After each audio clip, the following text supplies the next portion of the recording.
Today, I have two Mustangs next to me featuring our newly developed GTR wide-body kit. Some of you might be wondering, where did these cars come from? Why are they here? These two cars are built using the 6th-generation Mustang as a base, and over the past 2 months, we've refined every detail to get them to this level. Originally, this project was about pushing our design and engineering capabilities, but after seeing the results, we decided to make the kit available for order so others can achieve the same look. Now, let me take you through the transformation, from a standard 6th-gen Mustang to what you see here. The car has been extensively widened, which meant the wheels had to be custom-made. Even with the largest available forged wheel blanks, they weren't wide enough, so we added spacers to get the right fitment. But we recommend using 2-piece forged wheels. One of the standout features is the large air intake on the rear quarter panel.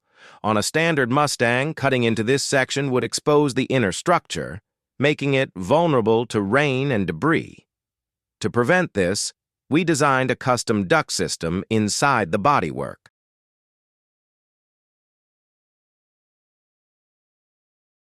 The rear wing is another major feature.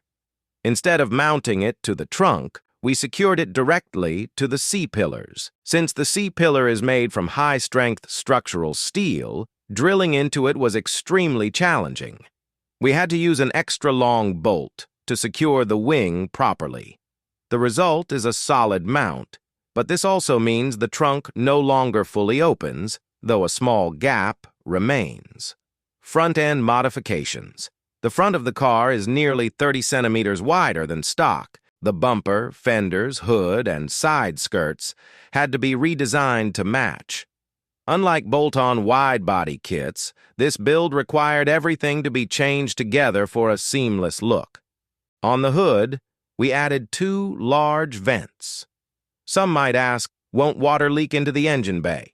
The reality is, modern engine compartments are already designed with water resistance in mind. Normal rain won't cause issues. Car wash services even offer engine bay cleaning. The vents themselves were CNC machined for precision. The front fenders feature large vented sections for aerodynamics.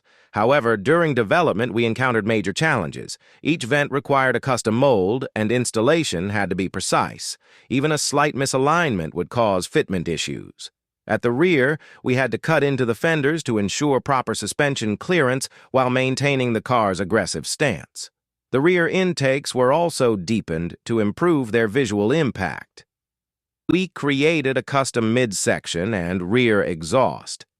We initially worked with a supplier, but the first system didn't fit properly. After testing multiple options, we finalized 2 setups, one with a carbon fiber exhaust tip molded from resin, and another using an off-the-shelf high-performance tip.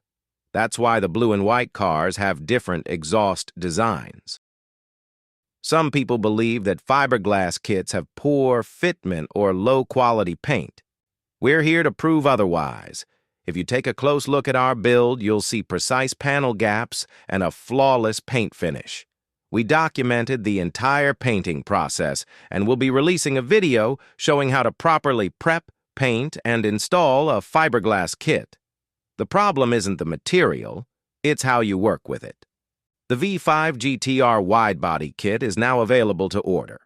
This build marks the final chapter of our 6th-gen Mustang projects, and we're proud of how it came together. Moving forward, we're already working on a new kit for the 7th-gen Mustang. Stay tuned.